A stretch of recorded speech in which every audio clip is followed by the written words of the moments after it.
dismissed as a result of that, then that's an automatic unfair dismissal claim. And then for me, the biggie, the Director of Labour Market Enforcement. Recruitment is regulated and has been regulated since 1973. So in the old days, employment agencies, employment businesses needed a licence to trade and had to have that, apply for that licence and reapply for that licence every year. Then in the 80s, that licence was abolished, but we kept regulations. So we've got the Employment Agencies Act 1973, we've got the Conduct Regulations 2003, and then you've got Agency Workers Regulations 2011. All of those are very specific pieces of legislation that tell recruiters this is how you have to operate. And if you don't operate in this way, then ultimately there are sanctions that can be imposed. And one of the sanctions, or the way it used to work, was that you had something called the Employment Agencies Inspectorate. And they used to be based all over the UK. And when I started in 1997, it'd be very rare that a month would go by without a very panicked phone call from a client to say, the Agencies Inspectorate just turned up on my doorstep, they want all the documentation for the next 6 years, can you get over here now and just make sure that they're asking for the right things and we're doing it in the right way. And they were relatively effective when they were properly resourced in making sure that compliance, and there was a high level of compliance within the industry. As a result of government cutbacks, we've now got 2 Employment Agencies Inspectorate, one in the north, one in the south. I don't think I've had that type of phone call from a client in the best part of 5 years, if not longer. So they're pretty ineffective in reality in ensuring compliance. The legislation is obviously still there, and if you don't comply with the legislation, then you can't legitimately invoice, so you can't legitimately demand payment from your clients. But from a compliance perspective, it's pretty weak. Unless, of course, you operate in food or horticulture, where there's something called the Gangmasters Licensing Authority, where you do still need to be licensed and where the GLA take a very robust approach to their compliance sort of requirements and duties. And, you know, linking into the modern slavery, this is government have recognised that you know, modern slavery exists, it needs to be outlawed. But they've also looked at, you know, the whole supply chain and what do we need to do to try and enforce compliance. And if I was being cynical, you'd argue, well, when you had access to justice in an employment tribunal, the employment tribunals provided a certain level of compliance, because if an end user or an employment business did something wrong with regards to an employee or a worker, they would go to the employment tribunal to seek redress. The fact is that with the introduction of fees and the more difficult continuous service requirements now, tribunal claims have reduced by something like 89%. So it's not seen as an effective forum. And the reason that government did that was because it was expensive for business, and it was expensive for the government to run a tribunal system. So what they've come up with instead is this idea of a Director of Labour Market Enforcement. They announced it in January this year, and it's all about tackling exploitation in the labour market. And for the first time ever, this person, whoever they appoint, will be able to go all the way through the supply chain. So they'll be able to go to the end user, they'll be able to go to the agency, they'll be able to go to umbrella, they'll be able to go to all the suppliers in between. They'll be able to look at the whole of the supply chain. And that is unprecedented, because before you'd have the agency that was regulated and the end user, well, they weren't really impacted on it other than from an operational or a PR perspective. The idea is that they're going to create a statutory Director of Labour Market Enforcement who will report directly into a Cabinet Minister.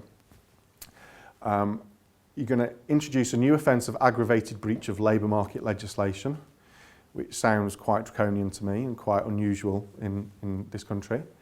And you're going to look at an increased intelligence and data sharing between enforcement bodies. So HMRC sharing information with the GLA sharing information with HMRC, with the Employment Agency Inspector. All that will still continue to exist. It's just that this guy will oversee it and bring it all together, and will set the strategy as to how they are going to ensure that, that there isn't exploitation in the workplace.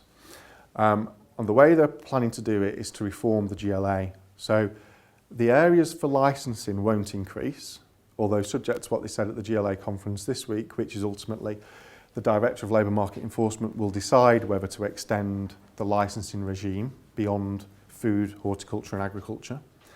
But the GLA will ultimately have the ability or will have the powers, if you like, to ultimately ensure that it's complied with. Now, anyone that's dealt with the GLA knows that that's not something that you will welcome with open arms. As a very generalisation, the GLA tends to be ex-policemen and are used to dealing with a nice way of putting it, the rough end of the market, so people that are ultimately gangmasters. So they have to be a certain way, they have to be quite forceful in their approach, because if you go in doing a raid at 6 o'clock in the morning in a farm in sort of rural Lincoln, you don't know what you're going to come across. So the same with immigration, they take that very much that police-style approach to compliance and enforcement. So as well as setting the sort of enforcement strategy, they're basically, if they come in and say, right, okay, there's been a infringement of labour laws or aggravated infringement of labour laws, then you need to sign an undertaking that you'll sort your house out. And if you, and it doesn't even need to be they can prove it, it's just where they have a reasonable belief that a labour market offence has been committed, they can require you to enter into an undertaking to take steps to prevent further offending. And I know what's going to happen is people are going to say, well, actually, I want my opportunity to argue against this. I just don't, someone's come in and said, right, I've got a reasonable belief that you've been guilty of it, here's an undertaking, sign it. I don't want the repercussions that come with accepting that guilt of that, that liability. So I'm not going to be happy with that. And ultimately, if you refuse to give the undertaking, there's no option for you to go and have your day in court, other than the fact that then the GLA under the Director of Labour Market Enforcement can apply to court for an enforcement order where you failed or refused to give an undertaking. Breach of an enforcement order, maximum 2 years custodial sentence for the director of the business. So it just sounds to me very much a bit like police states. It's just a bit too, let's get away with the court system, the tribunal system, and let's just ultimately go down the path of, we come in, we've got a reasonable belief there's a problem here, there's an undertaking, accept it. If you don't accept it, we'll take you to court for an enforcement order. If we win, then potentially going to prison for 2 years. I think most people will be signing that undertaking, but I don't think they'll be signing it very happily. And I think, it's not been very well thought through. And I think it's going to have quite a big impact, because that can not just be Encore, it could be the end user, it could be an umbrella, it could be anyone involved in the supply chain. And the idea is that this Director of Labour Market Enforcement is going to set the strategy. So we'll look back a year and forwards 2 years, thinking what's going to be trends, and he will then have the power of setting legislation, which is a very powerful position to be in, bearing in mind he's not elected. And he will set where the budget should be spent, how they should approach enforcement, how they should enforce compliance. And I just feel that this is probably a step too far and is something to be quite concerned about. Because again, going back to the national minimum wage, the breaches tend to be technical breaches. Everyone has the best interests at heart. Very few people will set out to deliberately underpay someone. But yet, if you've got this type of situation, then there's going to be no reasoning. If they think there's been a reasonable belief that an offence has been committed, then they'll want you to give an undertaking that you're going to sort it out. And depending on the language of that undertaking, I don't think people are going to be that happy in signing it, because unless it reflects the fact that it was a technical breach, or we normally do it all okay, but this is just a one-off situation, people are going to feel that they've been tarred and feathered without any opportunity to have their say, which is what happens with the GLA now in lots of occasions.